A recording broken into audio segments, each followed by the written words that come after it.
Assalamualaikum warahmatullahi wabarakatuh. Innal hamdalillah nahmaduhu wa nasta'inuhu wa nastaghfiruh wa na'udzu billahi min syururi anfusina wa min sayyiati a'malina. May yahdihillahu fala mudhillalah wa may yudlil fala hadiyalah. Asyhadu an la ilaha illallah wahdahu la syarikalah wa asyhadu anna Muhammadan abduhu wa rasuluh sallallahu alaihi wa ala alihi wa ashabihi wa man tabi'ahum bi ihsan ila yaumiddin, amma ba'd. Al-ikhwan wal akhwat rahimani wa rahmakumullah.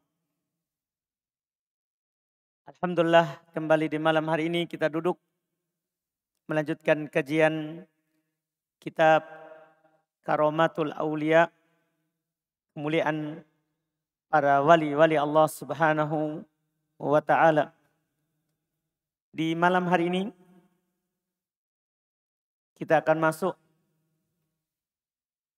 dalam karomahnya Abu Ubaidah Amir Ibn al-Jarrah radhiyallahu ta'ala an. Ini yang terakhir dari Al-Mubasysyirina bil Jannah. Dari 10 orang yang diberikan kabar gembira dengan surga. Beliau bawakan riwayat Imam Muslim untuk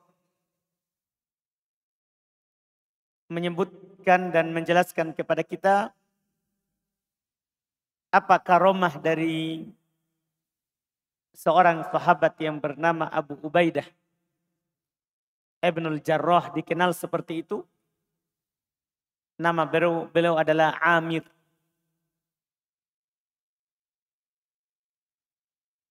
Kata Syekh Abdul Raqib Al-Ibbi hafizahullah ta'ala, qala al-imamu Muslimun rahimahullah. Berkata Imam Muslim rahimahullah, haddatsana Ahmad ibn Yunus, telah bercerita kepada kami Ahmad ibn Yunus. Haddatsana Zuhair, telah bercerita kepada kami Zuhair. Haddatsana Abu Zubair, Zuhair berkata telah bercerita kepada kami Abu Zubair. An Jabir, dari Jabir. Ha artinya tahwil as-sanad, perpindahan sanad. Ini kebiasaan Imam Muslim, ketika hadits itu datang dari banyak jalur, walaupun satu sahabatnya, maka beliau akan sebutkan jalur lainnya. Wa haddatsanahu Yahya ibnu Yahya, dan telah bercerita kepada kami tentang ini Yahya ibnu Yahya. Kalau tadi Ahmad ibnu Yunus, gurunya. Kalau ini guru beliau lagi yang lain, yaitu Yahya ibnu Yahya. Akhbarona Abu Khaythamah. Kalau tadi Ahmad ibn Yunus dari Zuhair. Kalau gurunya yang ini Yahya ibn Yahya dari Abu Khaythamah. An Abi Zubair. Di sini ketemunya di tabi'in yang sama. An Jabir, dari Jabir. Qala Jabir bin Abdullah radhiyallahu ta'ala anhu, beliau berkata, beliau bercerita. Ba'atsana Rasulullah sallallahu alaihi wasallam. Rasulullah sallallahu alaihi wasallam mengutus kami, itu sebagai pasukan. Wa ammaru alaina Aba Ubaidah, Dan Nabi SAW menjadikan pemimpin kami, nanti akan disebutkan berapa jumlah mereka, pasukan itu. Nabi menunjuk Abu Ubaidah. Iya, orang yang terpercaya dari umat ini. Karena Abu Ubaidah dikenal dengan gelar Amin hadhil ummah, kepercayaan umat ini. Tujuan pengutusannya, kata beliau, natalaqqa iron li Quraisy. Tujuan pengutusan kami adalah untuk menghadang kafilah dagang dari orang Quraisy. Iya. Tentunya memerangi mereka karena mereka musyrik. Tidak mau masuk dalam Islam.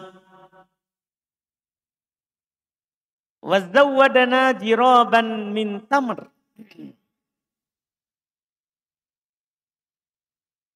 Kami hanya dibekali jiraban min tamr. Satu karung dari kurma. Sementara ini kan mau menghadang kafilah dagang Quraisy yang kembali dari Syam. Kembalinya dari sana itu, iya, namanya perjalanan kaki, itu makan waktu bulan. Dan mereka tentunya perginya harus jauh sebelumnya supaya tidak ada yang tahu. Supaya orang Quraisy yang datang tidak berbalik arah. Tidak lewat ke arah yang lain. Tapi mereka hanya diberi bekal satu karung dari kurma. Lam yajid lana ghairah.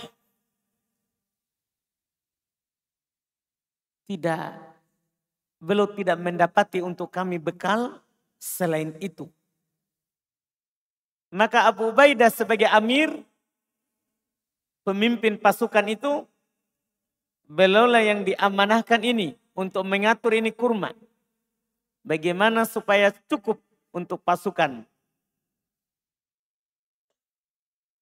Fakana Abu Ubaidah yu'tina tamrotan. Maka Abu Ubaidah hanya memberikan kepada kami satu biji saja. Iya. Tapi lihat kemuliaannya. Beliau cuma memberikan kepada pasukan hanya satu orang satu biji. Itu pun satu hari. Satu hari satu biji. Dan ini masalahnya hanya satu karung, satu tempat kurma. Fakultu, maka saya berkata, itu Abu Zubair, seorang tabi'in, bertanya kepada Jabir, gimana? Kaifa kuntum tasna'una biha? Apa yang kalian lakukan dengan satu biji?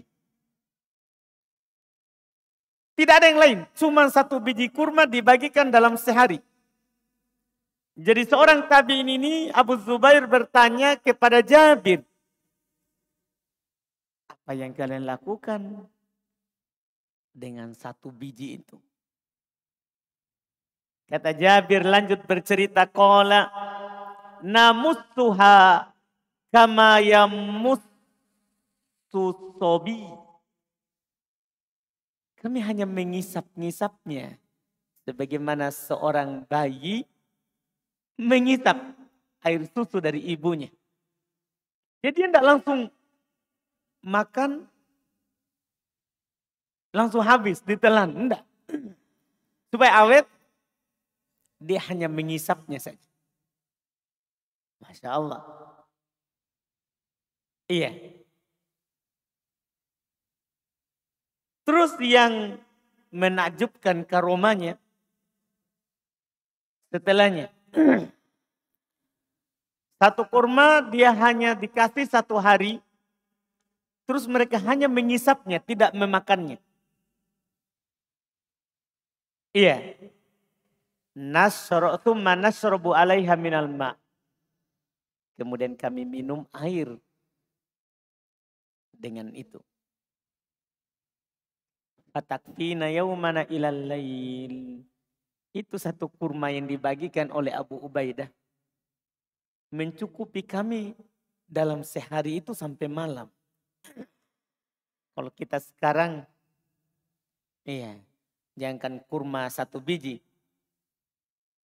Tidak makan nasi, bilang tidak kenyang. Tapi ini namanya karomah. Nasi, 1 kurma cukup. Ini karomahnya.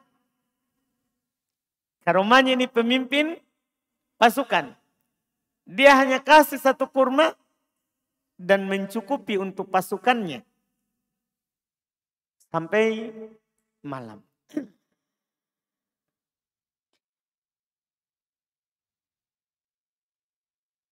Wa kunna, yang lain lagi, itu tadi kurma. Wa kunna, juga dulu kami nadribu bi isiyina. Isi jamak taksir dari aso. Dan kami memukul dengan tongkat kami. Al-khobat. Dedaunan.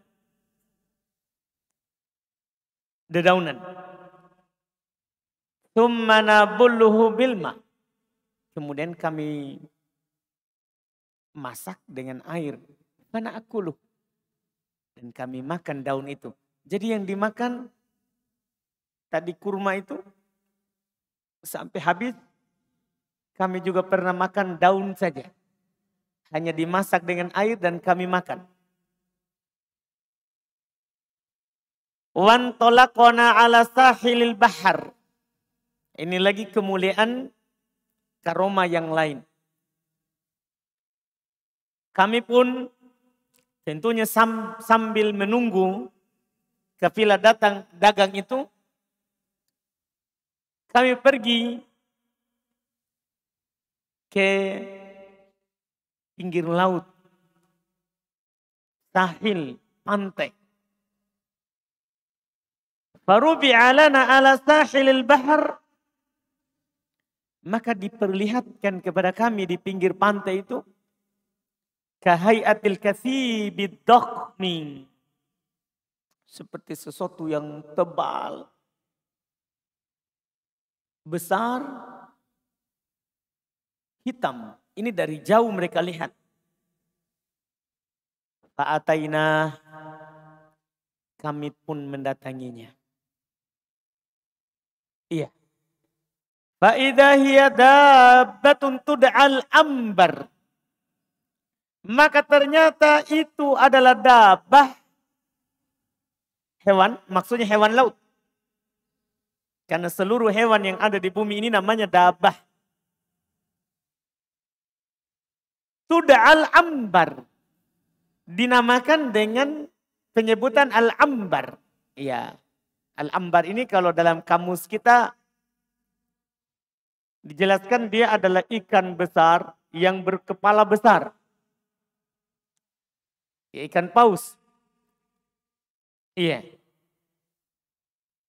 Bukan yang kepalanya yang kecil.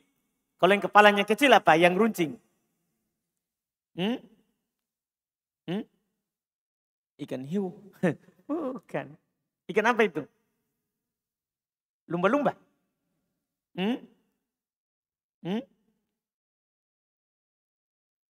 Ikan apa? Ikan layang. Itu anak ikan.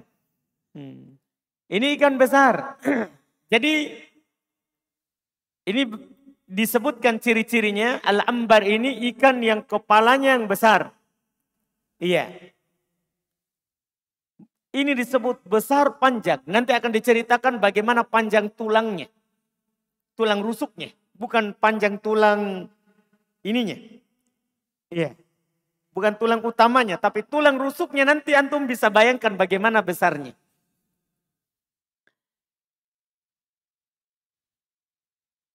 Fa'atainahu fa'idah hiya dabatun tud'al ambar. Qala Abu Ubaidah. Ketika mendapatkan itu berkata Abu Ubaidah kepada pasukannya, maitah. Ini bangke. Bangke. Karena kan Allah sudah berfirman, hurrimat alaikumul maitah. Haram bagi kalian bangke. Ini mencakup bangke air dan bangke darat. Bangke air dan bangke darat. Diharamkan. Tentunya ini belum turun atau mereka belum tahu bahwa bangke laut itu halal. Iya. Karena setelahnya Nabi SAW baru ditanya. Kunna narkabul bahar. Kami adalah orang-orang yang biasa melakukan perjalanan di laut. Kami tidak punya air. Apa natawaddo bima'il bahar? Apakah boleh kami berwudu dengan air laut? Itu pertanyaannya. Ini mereka belum tahu ini. Nabi kan jawab. At-tahuru ma'uhu wal hillu maitatu. Itu laut, suci airnya, halal bangkainya. Ini mengecualikan ayat tadi. Kalau ayat kan diharamkan bagi kalian bangkai. Tapi kalau bangkai laut, halal.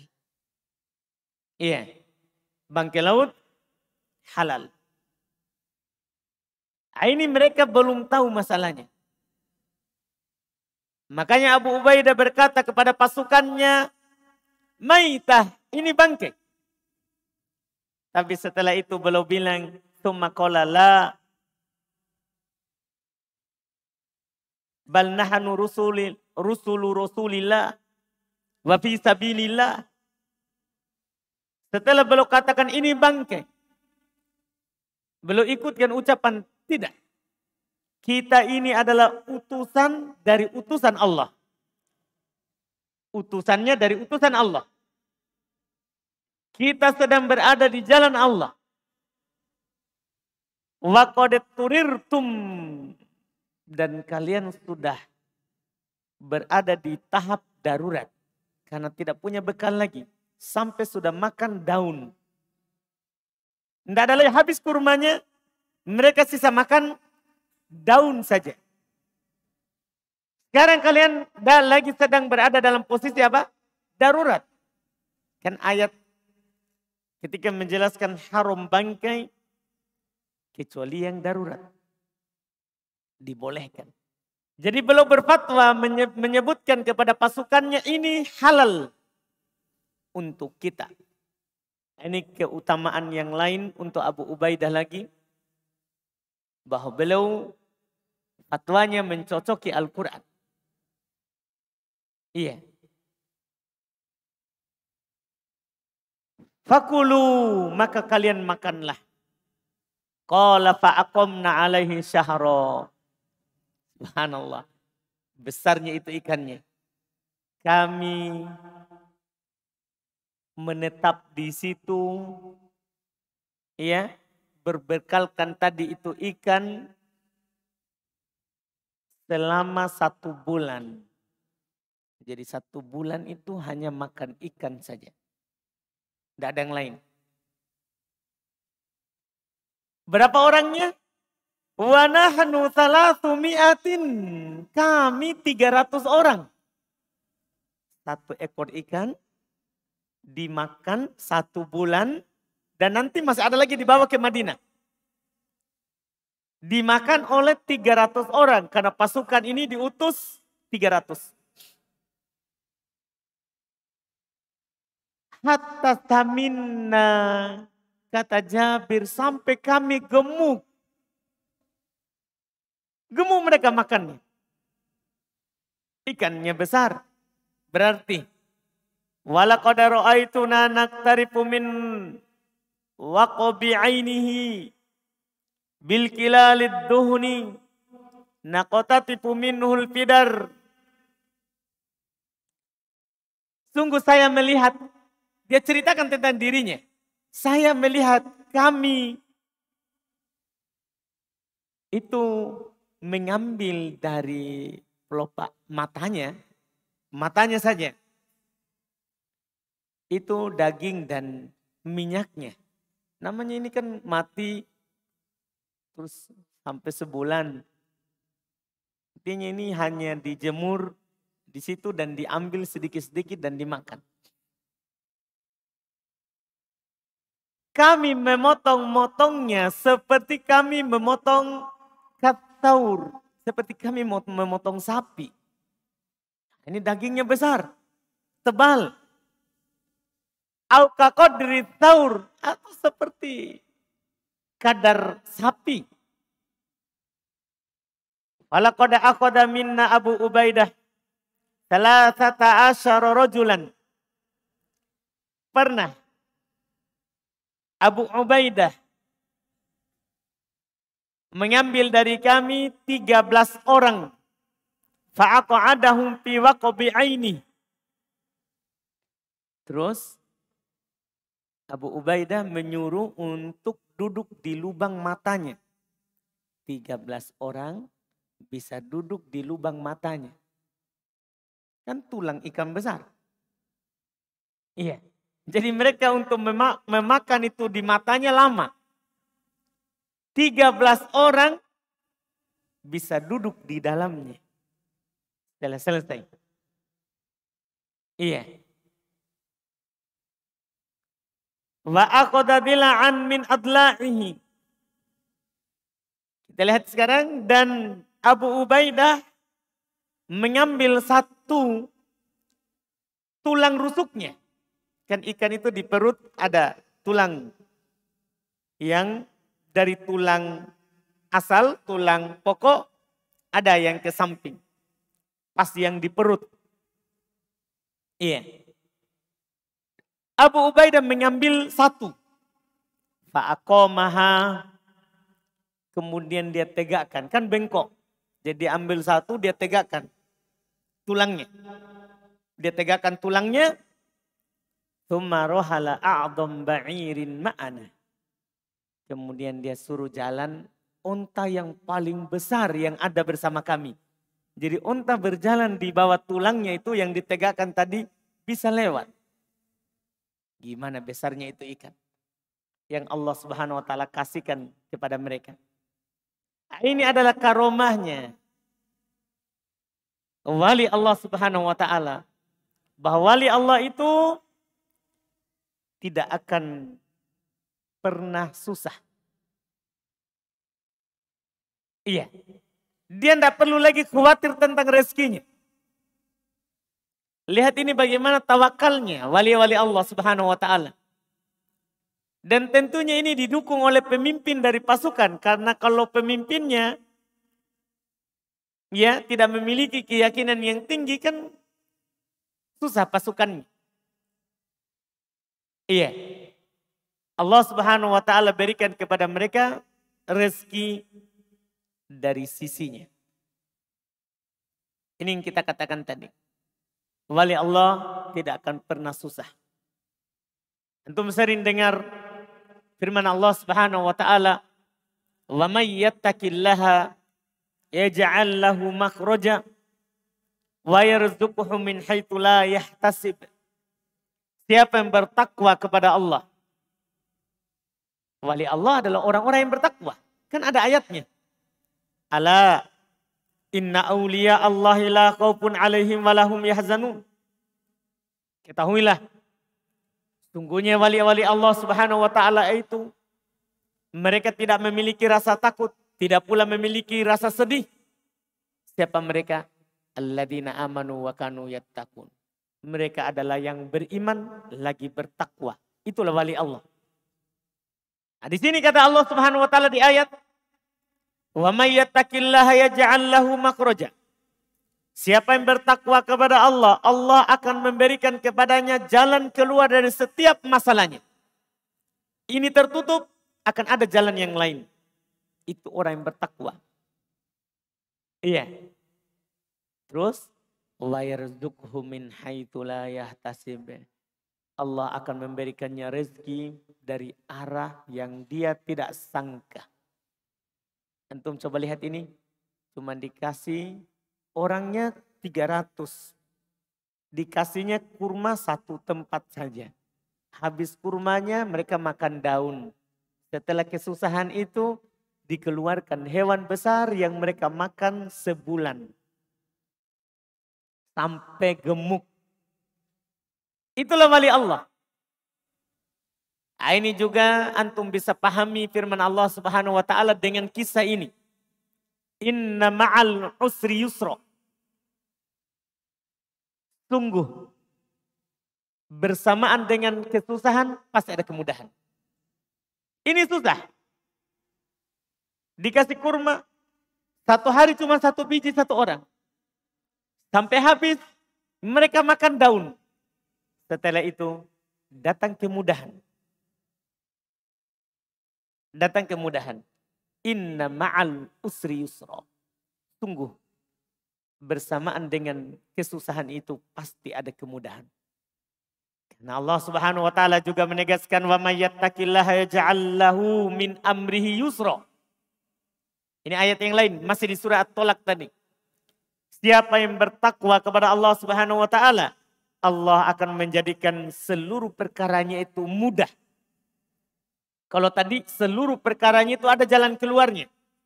Kalau di sini seluruh perkaranya mudah. Tidak ada yang sulit. Terhadap orang-orang yang bertakwa. Terhadap para wali Allah Subhanahu wa taala. Tidak ada. Kalau ada seorang yang merasakan kesulitan, itu karena dirinya tidak bersabar.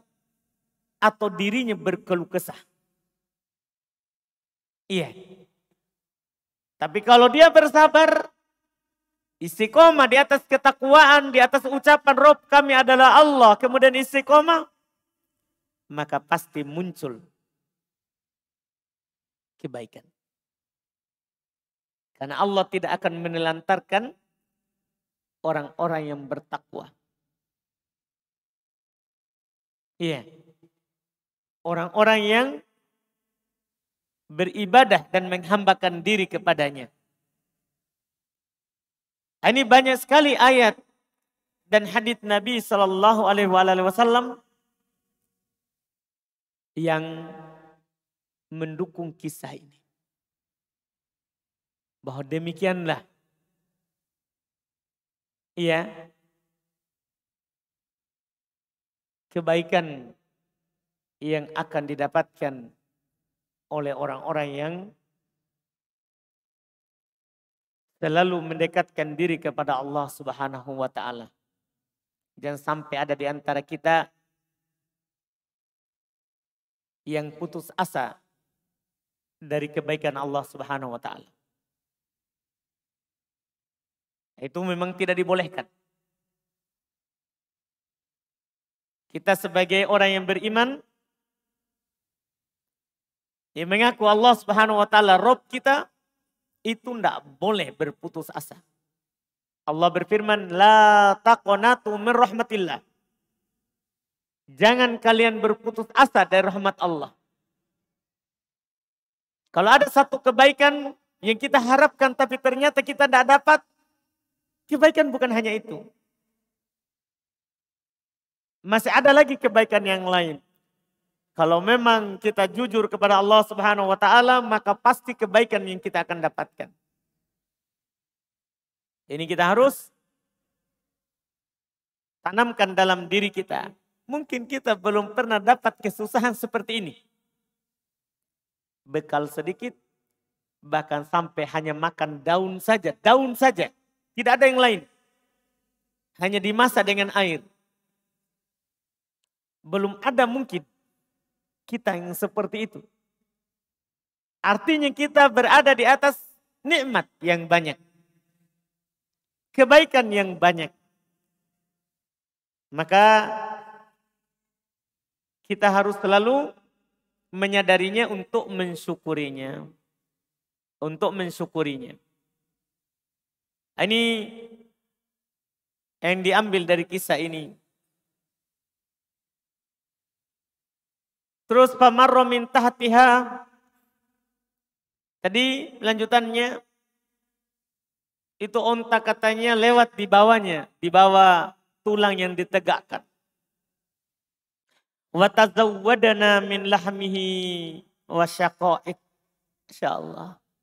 Tidak habis ternyata. Kami berbekal, itu berpindah dari pinggir laut. Kami mengambil bekal dari dagingnya. Iya, dan potongan-potongannya. Falamma qadimnal Madinah ataina Rasulullah.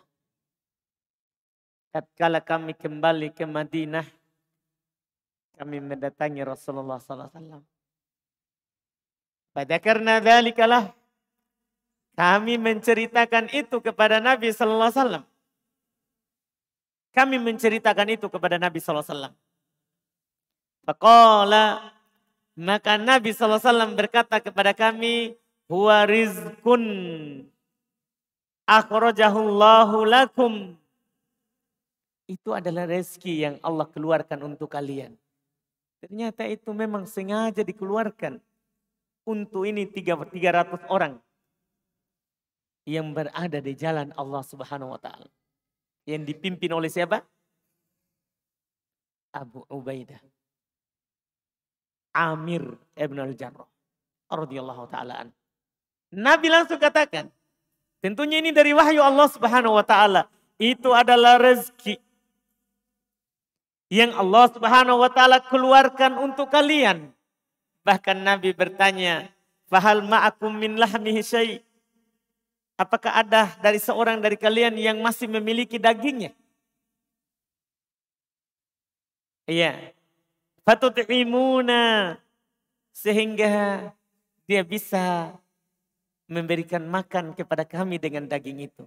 Bahkan Nabi SAW ya, ingin merasakan dan memakan apa yang mereka dapatkan itu. Artinya ini menunjukkan halalnya. Bukan hanya sekedar dalam keadaan darurat. Kan kalau dalam keadaan darurat kan kalau sudah kenyang, tidak boleh lagi dimakan. Ini perbuatan Nabi SAW ini menunjukkan bahwa bangkai laut halal walaupun kita bukan posisi darurat. Dihalalkan untuk kita. Semua bangkai laut.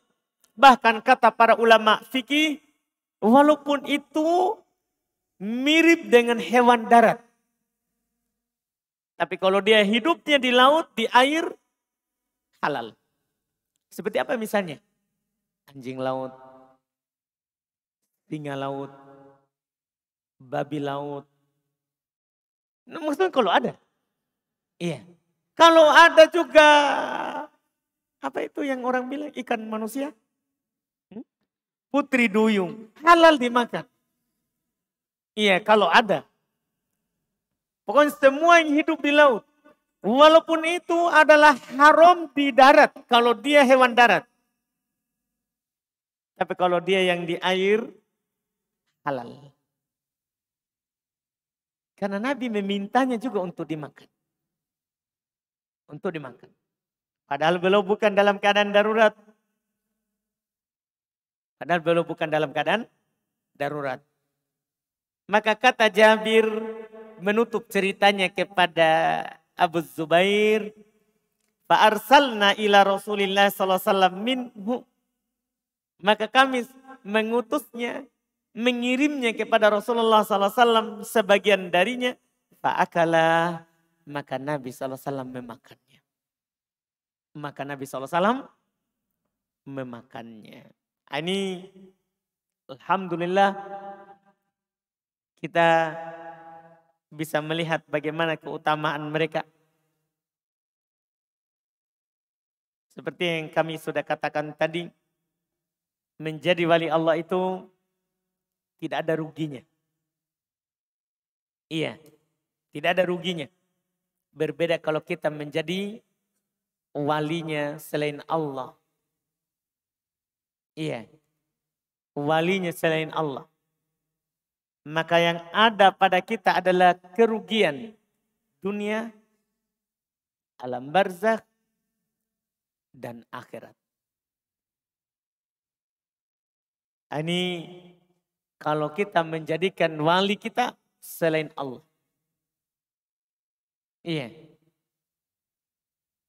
Sebagian ulama berkata, dan ini saya dengar di nasihat Syekh Muhammad bin Abdillah Al-Imam hafizahullah ta'ala. Beliau sering katakan kepada para muridnya, karena ribuan orang santrinya, puluhan ribu, terus gratis. Beliau sering ingatkan, manittasala billahi wasol, wa manittasala bi ghairillahi infasol. Siapa yang hanya bersandar kepada Allah saja, itu pasti akan sampai kepada apa yang dia inginkan. Kepada apa yang dia cita-citakan. Walaupun kadang dalam hal itu ada kesusahannya, tapi pasti akan sampai. Tapi siapa yang bersandar kepada selain Allah, infasol, pasti akan terpisah.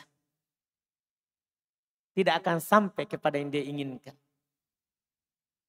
Tidak akan sampai kepada apa yang dia inginkan. Iya. Ini tentunya sangat benar. Dalam kehidupan ini, kita harus menjadikan himmah kita, semangat kita, itu bagaimana kita berada di jalan Allah. Terkait dengan apapun yang kita usahakan. Jangan sampai himmah kita, keinginan kita adalah dunia. Itu bahaya. Karena hasilnya akan beda. Hasilnya akan beda. Dalam hadis riwayat Imam At-Tirmidzi rahimahullah, sahihkan oleh Syekh Albani rahimahullah, Nabi SAW bersabda,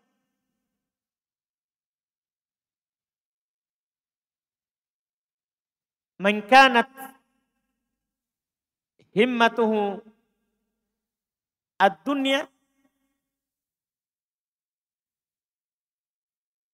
ja'alallahu syamlahu, farraqallahu syamlahu, wa ja'ala faqrahu baina 'ainayhi,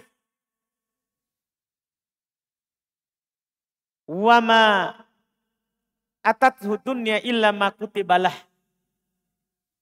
Siapa yang menjadikan dunia adalah cita-citanya, apapun dia lakukan pokoknya dunia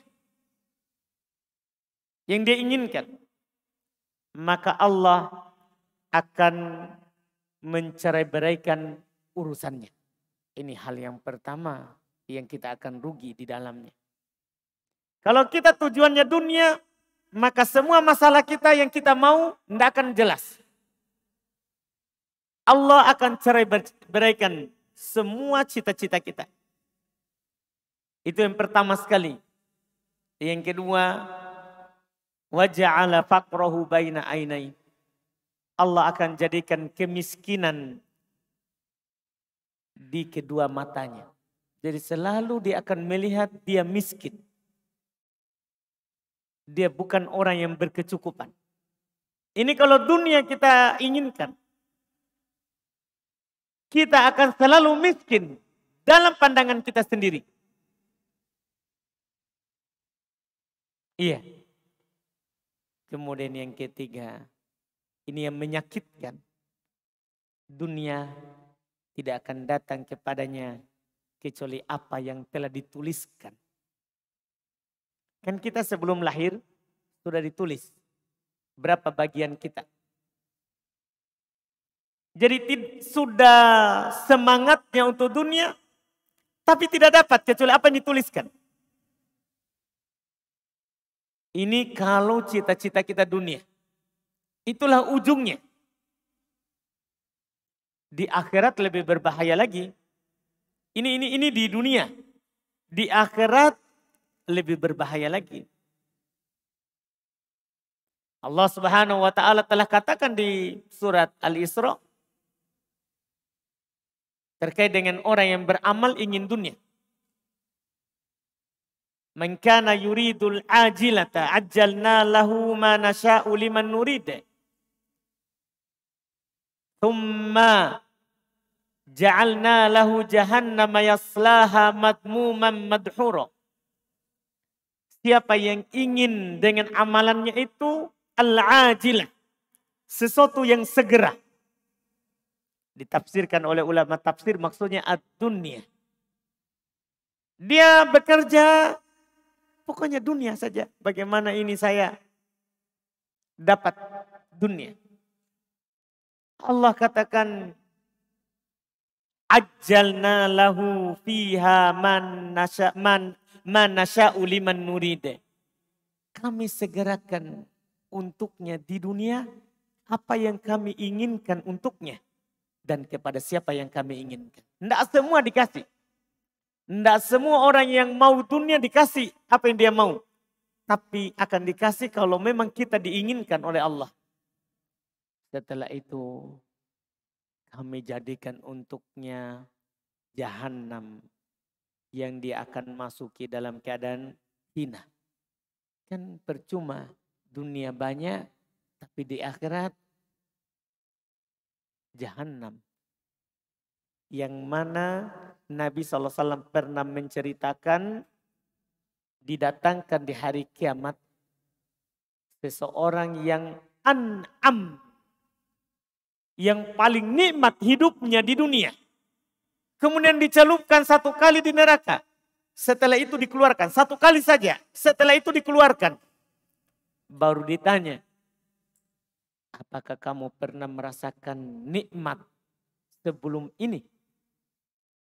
Setelah dicelupkan ke neraka. Dia berkata, ma marrobi, kot tidak pernah lewat kepadaku sedikit pun berupa nikmat. Padahal dia adalah orang yang paling nikmat hidupnya di dunia. Tapi dia jauh dari Allah. Cita-citanya adalah dunia saja. Maka dicelupkan di neraka satu kali, dia lupa semuanya. Dia lupa semuanya. Kenikmatan yang pernah dia lewati. Itu bahaya. Apalagi kalau di dalamnya kekal. Na'udzubillah. Sementara golongan yang kedua. Yang dikatakan oleh Nabi SAW. Man kanat himmatuhul akhirah. Siapa yang cita-citanya itu akhirat. Tujuannya akhirat. Pertama, jama'allahu syamlah. Allah satukan urusannya. Yang dia mau lakukan selalu fokus. Tidak ada dia pikir kiri kanan. Ini adalah yang saya lakukan. Dan ini adalah yang saya cita-citakan. Akhirat. Dia tidak akan tersibukkan dengan yang lain. Karena Allah yang menyatukan urusannya. Allah yang menyatukan urusannya. Itu yang pertama. Yang kedua. Ja'alallahu ginahu fi qalbi. Allah jadikan kekayaan dalam hatinya. Kalau tadi miskin di matanya. Yang cita-citanya dunia.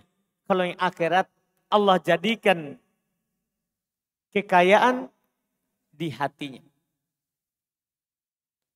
Terus yang ketiga, wa atatshu dunya wa hiya ragimah. Dunia akan datang kepadanya dalam keadaan dipaksa. Ingin diambil oleh dia. Dunia yang menawarkan diri kepada dia. Saya mau kamu punya. Kamu yang memiliki saya.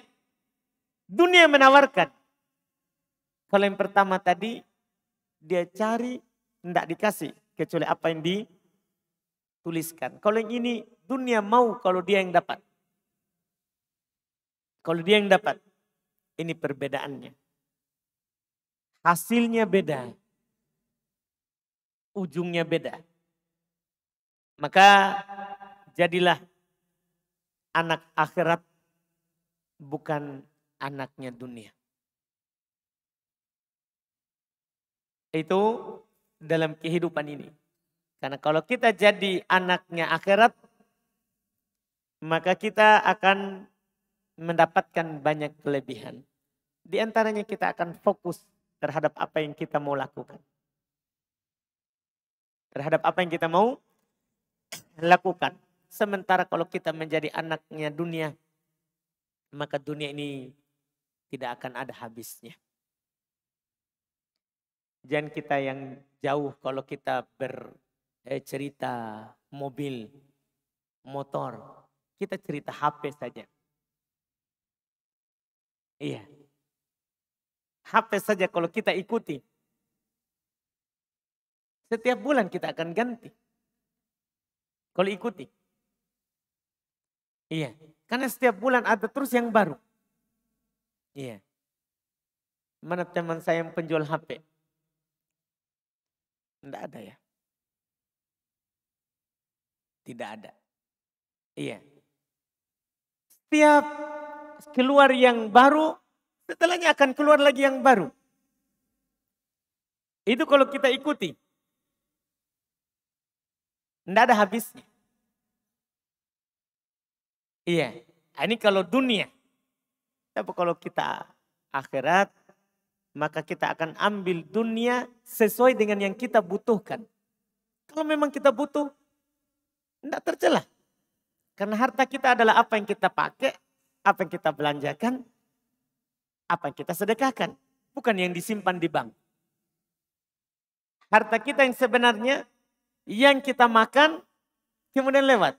Yang kita pakai, usang. Yang kita sedekahkan, berlalu. Itulah harta kita yang sebenarnya. Tidak apa-apa, tidak tercela orang punya dunia, dia belanjakan sesuai dengan yang dia butuhkan. Tidak tercela. Bahkan Allah suka yang seperti itu. Yang punya nikmat terus dia perlihatkan kalau dia punya. Kalau dia punya. Iya. Ada nikmat dikasih oleh Allah, dia perlihatkan, dia dapat nikmat. Bukan karena sombong. Bukan karena merendahkan yang lain, tapi mensyukuri nikmat. Dia tampakkan kalau dia ada. Tidak tercela. Yang tercela kalau karena dunia kita lalai dari akhirat. Lalai dari akhirat. Ini yang bisa kita ingatkan terkait dengan pelajaran dari kisah ini. Kisah Abu Ubaidah Amir ibn al-Jarrah radhiyallahu ta'ala anhu. Dengan ini kita sudah tamat dari 10 yang diberikan kabar gembira dengan surga. Setelah itu beliau akan menyebutkan sahabat-sahabat yang lain yang mendapatkan karomah dari Allah Subhanahu wa ta'ala. Kita cukupkan. Kita adzan dulu baru kita lanjut di tanya jawab. Kita lihat di sini ada beberapa pertanyaan. Apa hukum membeli paket internet di dalam masjid? Haram, tidak dibolehkan. Dan jual beli di masjid itu diharamkan. Iya, apakah beli paket internet atau beli pulsa, ya internet, semuanya diharamkan. Kata Nabi kita Muhammad sallallahu alaihi wasallam, "Idza ra'aitum man yabi'u aw yabta'u fil masjid faqulu la arbahallahu tijaratak." Apabila kamu melihat seorang yang membeli atau menjual di dalam masjid, maka katakanlah semoga Allah tidak memberikan keuntungan dalam perdaganganmu. Iya, dibolehkan mendoakan kejelekan kepadanya. Itu menunjukkan haramnya. Itu menunjukkan haramnya. Itu Nabi kita Muhammad SAW yang mengatakan.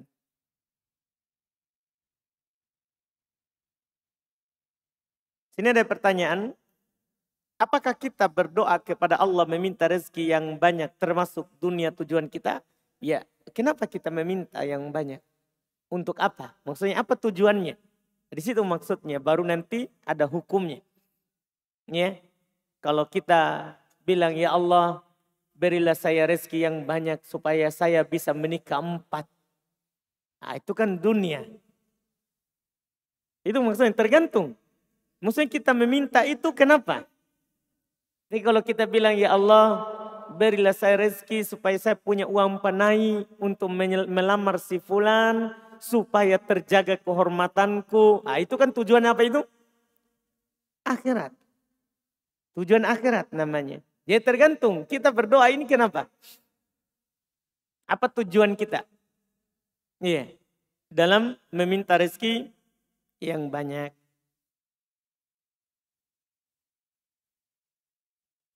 Kemudian pertanyaan berikutnya, suami saya seorang yang mengenal sunnah. Namun bersamaan dengan itu, setiap kali pulang kampung, selalu ingin di rumah orang tuanya lebih lama dan seperti enggan ke rumah orang tua saya. Padahal keduanya masih hidup. Apakah saya boleh merasa tidak ridho terhadap seperti itu? Iya boleh, tidak senang seperti itu, kan ini salah. Iya, memang haknya suami, seorang istri berbuat baik kepada orang tuanya suami. Tapi ada lawannya. Hak istri adalah suami juga berbuat baik kepada keluarganya si istri. Jadi kalau kita hanya mau istri kita berbuat baik kepada orang tua kita, sementara kita tidak berbuat baik balas kepada orang tua istri, itu salah. Kita hanya menunaikan, meminta hak kita ditunaikan, tapi haknya istri tidak ditunaikan. Hak istri tidak ditunaikan. Iya, nah, ini salah. Kita tidak ridho dalam hal tersebut. Wajar, kan ini suami tidak memenuhi hak dari hak istri. Dari hak istri. Iya, ini hendaklah diperhatikan. Hak istri itu bukan hanya sekedar dikasih uang belanja dan didatangi setiap malam. Bukan. Ada haknya yang lain banyak. Ada haknya yang lain yang banyak. Yang harus kita tunaikan. Bolehkah diminum air laut? Boleh. Kalau kita bisa masukkan air lautnya, masalahnya asin. Iya. Tapi kalau ada yang tanya, boleh nggak air laut diminum? Boleh. Boleh. Kalau bisa meminumnya. Iya, kalau bisa meminumnya. Karena itu tadi, asin.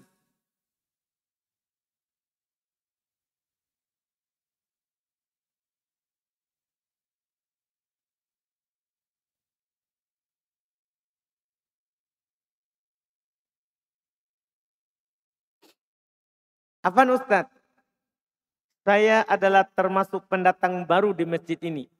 Saya juga pendatang baru di masjid ini. Jadi jangan khawatir. Kita sama-sama pendatang baru. Iya. Semua kita baru. Namun saya kecewa dengan beberapa orang yang mengaku mencintai sunnah. Tapi masih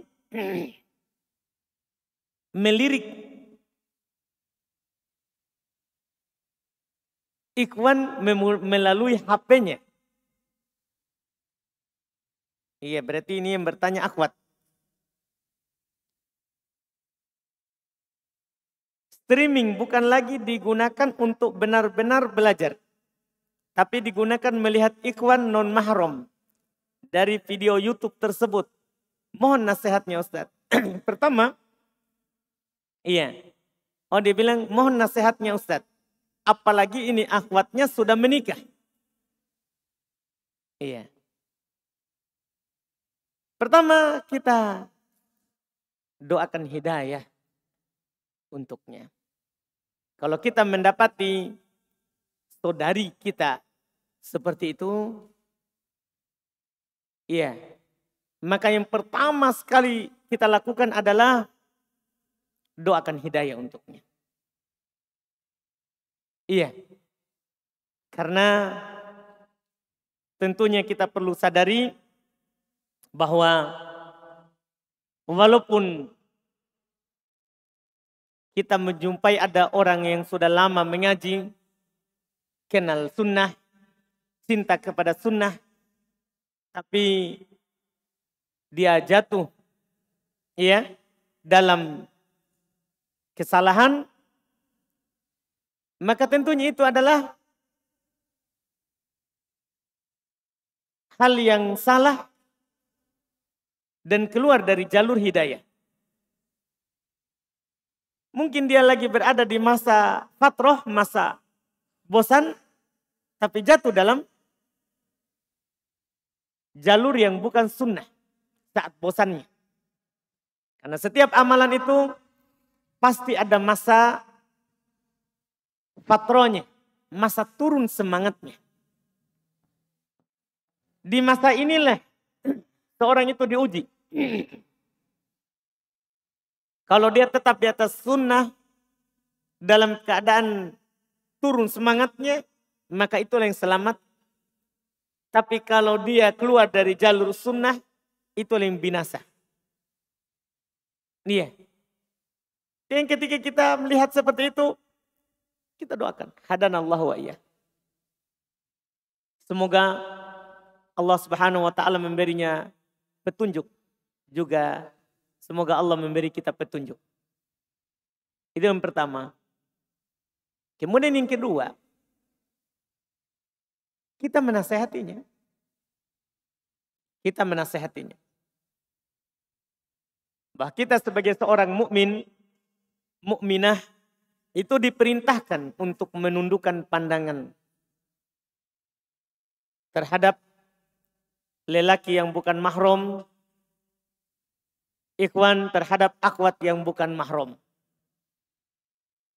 Diperintahkan, bukan hanya ikhwan disuruh tundukkan pandangan, tapi akhwat juga diperintahkan untuk menundukkan pandangan.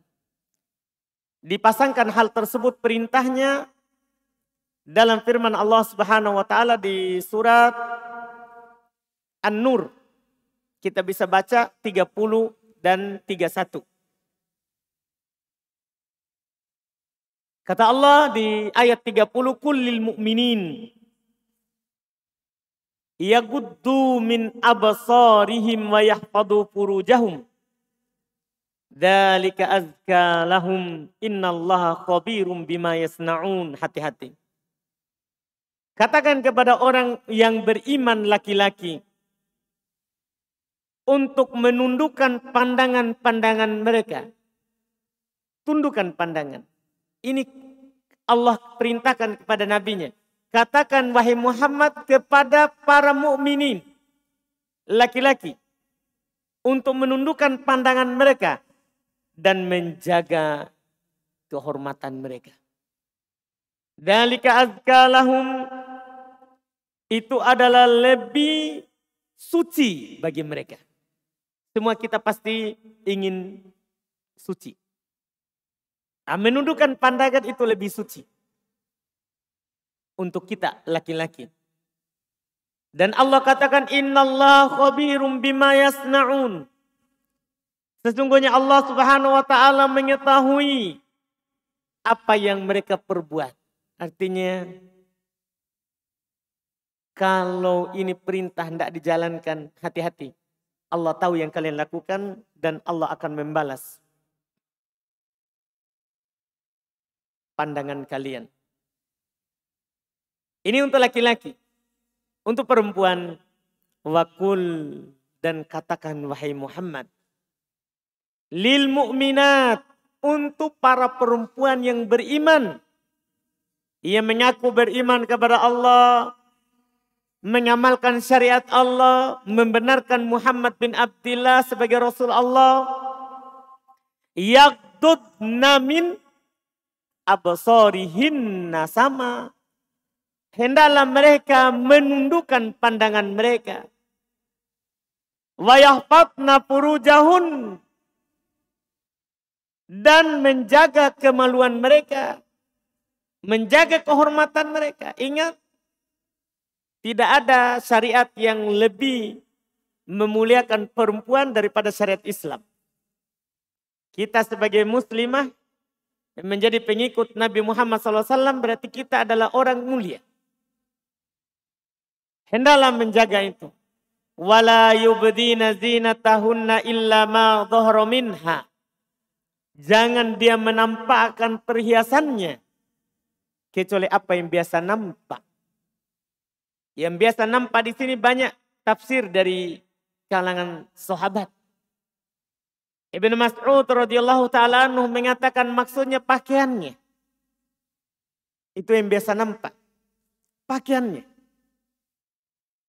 Bukan wajah. Yang biasa nampak darinya, pakaiannya. Bahkan lebih keras lagi apa yang dikatakan oleh Ibnu Abbasin, kalau bisa yang kelihatan itu hanya satu mata saja. Yang kelihatan. Kalau bisa hanya satu mata saja untuk melihat jalan. Itu sahabat. Iya. Tundukkan pandangan dan jaga diri. Jangan sampai kita menjadi sebab orang memandang kita. Jangan sampai kita menjadi sebab orang memandang kita. Setelah itu dikecualikan, perhatikan. Illa libu'ulatihin. Kecuali untuk suami mereka. Suami saja yang boleh kita lihat. Iya. Yang boleh kita tampakkan diri kita padanya. Ini yang pertama. Au abaihin, atau kepada orang tua kita. Au aba ibu ulatihin, atau bapaknya suami. Mertua. Boleh. Au abanaihin, atau anak kita. Au abanai buulatihin, atau anaknya suami. Anak tiri. Kita dinikahi oleh seorang duda. Atau seorang yang punya istri yang lain tapi punya anak. Mahram. Au ikhwanihin, atau saudara. Au bani ikhwanihin, atau anak dari saudara. Iya. Au nisaihin, atau perempuan sesama kita. Sesama perempuan. Ini kan hal-hal yang boleh kita lihat dan boleh kita dilihat. Adapun selain itu, jaga. Ini yang kedua. Kita nasihatkan, kita ingatkan kepadanya firman Allah Subhanahu wa taala. Firman Allah Subhanahu wa taala. Apalagi di sini dikatakan kita sudah menikah. Iya. Kalau sudah menikah, kita merasa cukup dengan apa yang Allah berikan. Itu yang terbaik. Tidak perlu kita melihat suaminya orang. Iya. Atau anaknya orang. Tidak perlu. Iya.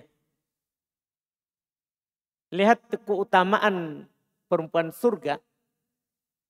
Para bidadari di surga. Itu mereka pandangannya itu qasirat. Hanya terbatas pada yang mereka layani dari laki-laki yang beriman yang masuk surga. Yang masuk surga. Tidak melihat yang lain. Ya tentunya kalau kita mau menjadi perempuan surga, ya harus seperti itu. Harus seperti itu. Ini yang kita nasihatkan kepadanya. Setelah tadi doakan hidayah, nasihati, ya, kebaikan. Kalau diterima alhamdulillah. Kalau tidak diterima bahkan dia membanggakan diri. Kamu masih orang baru di sini. Nah, itu menunjukkan kesombongannya. Orang yang seperti itu tambahkan doa hidayah. Karena itu akan menjadi sebab intikas. Sebab nanti dia berbalik. Kalau orang tidak menerima nasihat, berarti ilmu tidak akan masuk kepadanya. Kalau ilmu tidak masuk, akan jauh dari hidayah. Akan jauh dari hidayah. Orang yang baik itu adalah orang yang menerima nasihat dari yang di atasnya sama atau yang di bawahnya. Atau yang di bawahnya. Itu wallahu alam, dan masih banyak lagi hal yang kita mau katakan. Tapi itu adalah yang kita bisa ungkapkan saat ini di waktu yang sempit ini karena masih banyak pertanyaan yang lain.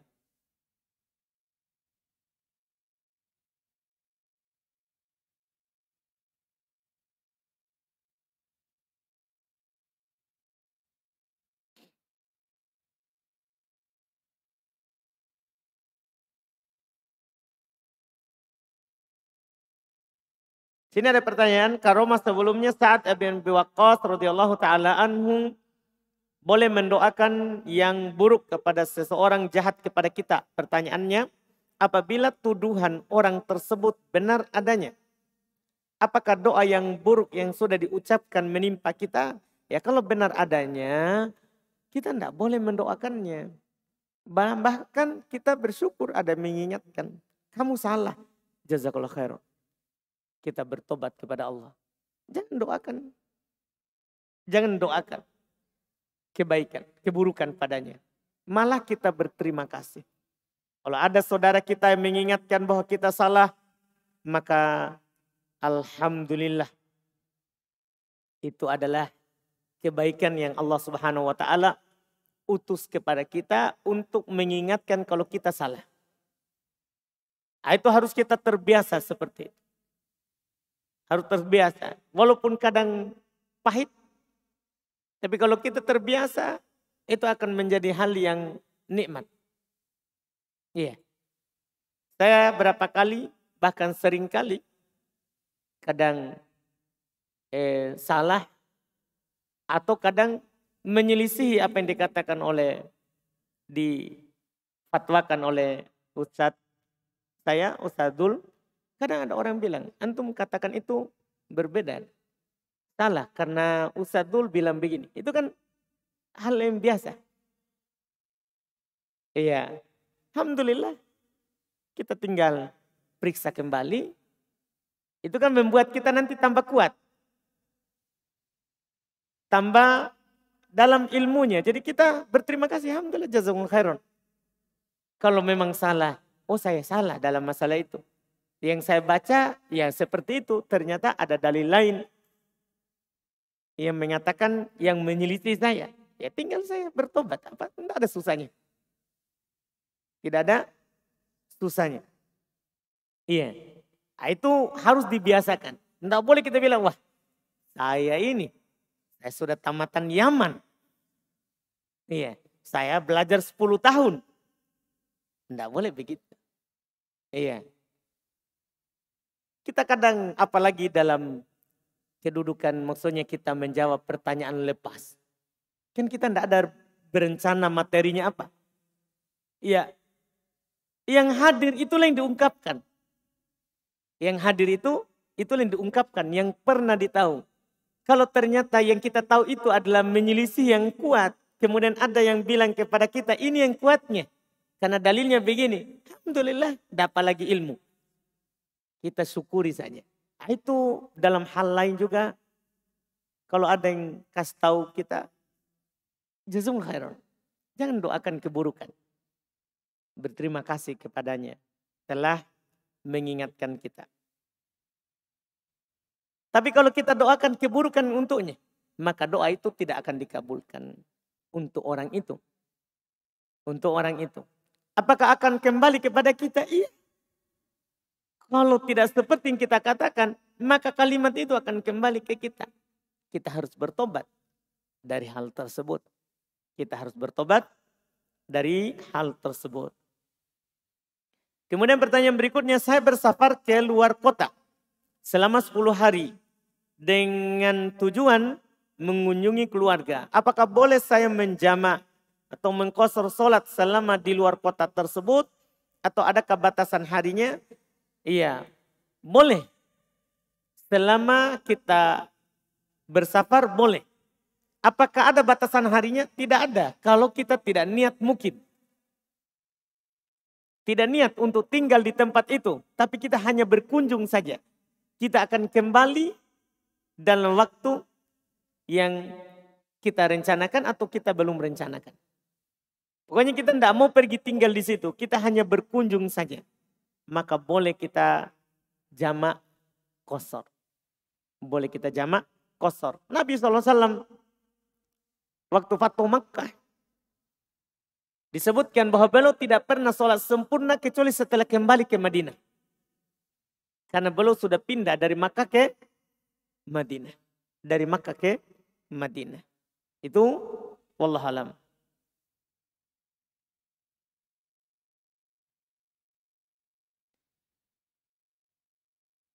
Bagaimana hukum perempuan yang kentut di depan? Apakah membatalkan sholat? Di depan maksudnya bukan depan orang.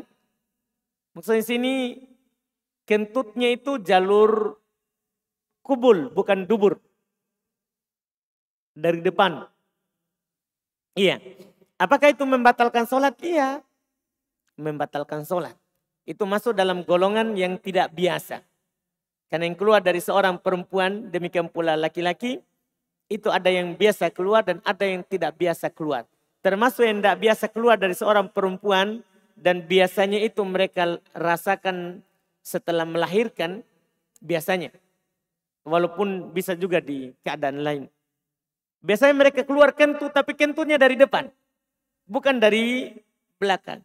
Apakah itu membatalkan wudhu? Iya. Membatalkan wudhu. Membatalkan wudhu. Semua kentut dari depan ataupun belakang membatalkan wudhu. Kemudian pertanyaan berikutnya. Saya biasa sholat di masjid umum. Saya sudah berusaha untuk merapatkan shaf sholat. Namun mereka selalu memutus. Dalam kurung menjauhkan kakinya. Shaf tersebut. Apa yang harus saya lakukan Ustadz? Apa sholat saya tetap sah? Pertama, perlu kita ketahui. Merapatkan shaf. Pendapat mayoritas ulama hukumnya adalah sunnah. Tapi ingat, bukan berarti sunnah kita tinggalkan. Enggak, sunnah itu diperintahkan. Hanya saja tidak berdosa kalau kita tinggalkan. Itu pendapat mayoritas. Terkait dengan hukum merapatkan shaf. Iya. Terkait dengan merapatkan shaf. Itu pertama sekali harus kita tahu. Yang kedua, di dalam merapatkan shaf, kita harus lemah lembut kepada tetangga kita. Jangan kasar. Ketika Nabi SAW menganjurkan shaf itu dirapatkan, kata Nabi, layyinu baina aidi ashabikum, baina aidi ikhwanikum. Lemah lembutlah di samping saudara kalian. Jadi kita lemah lembut. Jangan rapatkan kita injak kakinya. Lembut, rapatkan lembut. Terus kalau dia sudah menjauh, jangan dikejar. Jangan dikejar. Iya. Berarti dia tidak mau dirapatkan. Tidak mau dirapatkan. Jangan sampai kita melakukan yang sunnah, kita membuat saudara kita lari. Tidak mau saya sholat di masjid itu. Kenapa? Diinjak kaki kita. Iya, jangan, tidak boleh begitu.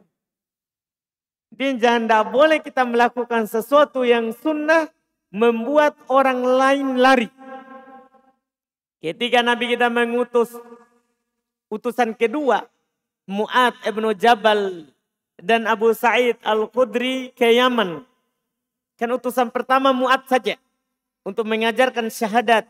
Kalau mereka sudah tahu, maka ajarkan sholat. Kalau mereka sudah tahu, ajarkan zakat.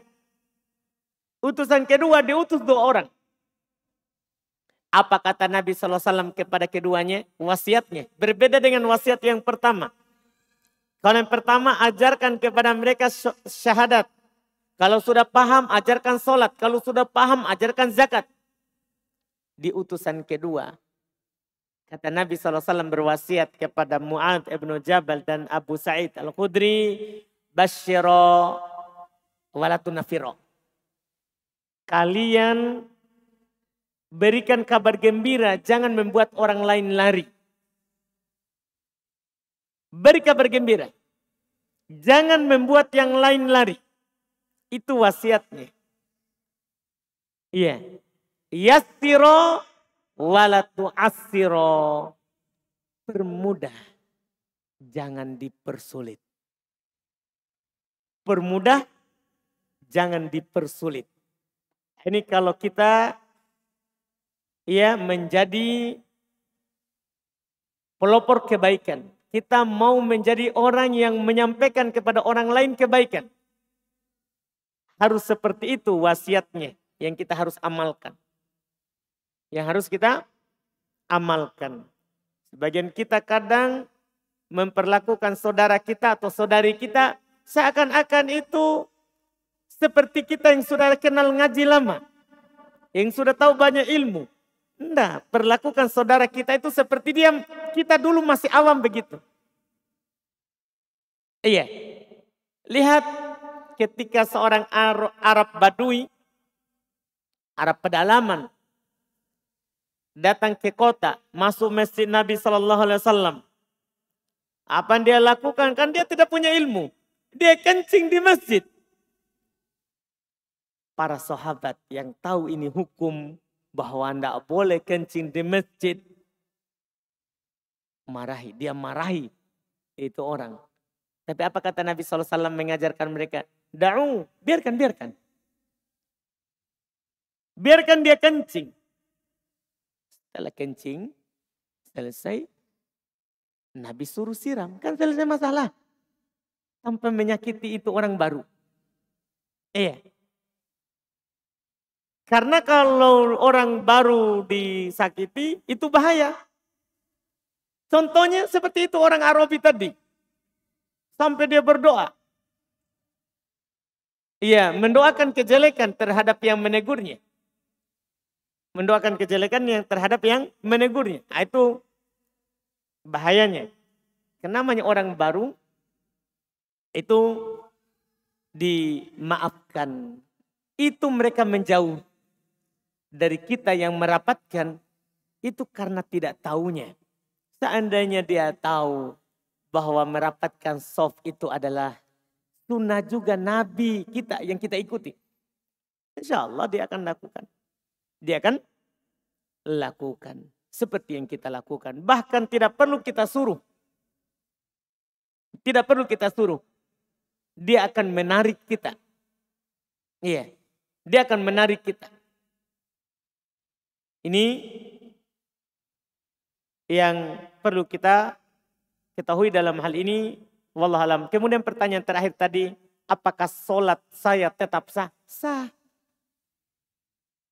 Apalagi kita sudah berusaha. Sholat kita sah. Dan apalagi kita sudah berusaha.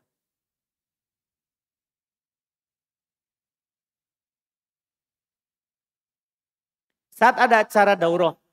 Bagaimana hukumnya jika kita terlambat sholat karena mengatur shaf jamaah. Akhirnya masbuk. Karena khawatir ada shaf terputus.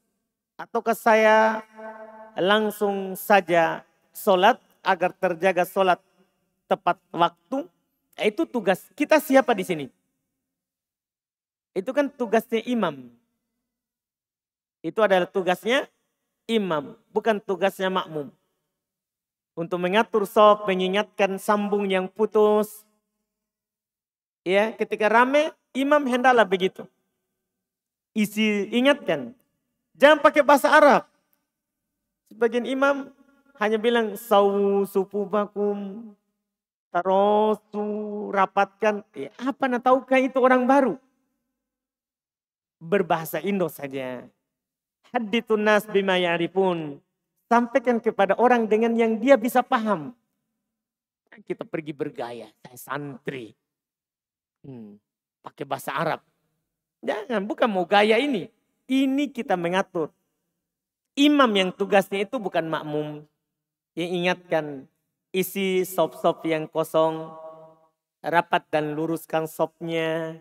Kita ingatkan mata kaki sejajar dengan mata kaki. Bahu sejajar dengan bahu. Iya. Itu diingatkan oleh imam. Bukan makmum. Bukan makmum. Jangan mengambil tugasnya imam. Terlalu lama? Sudah jam 8? Sudah? Gimana? Sudah dulu? Kita cukupkan. Iya. Kita di sini sholatnya itu diakhirkan sedikit dari yang biasa.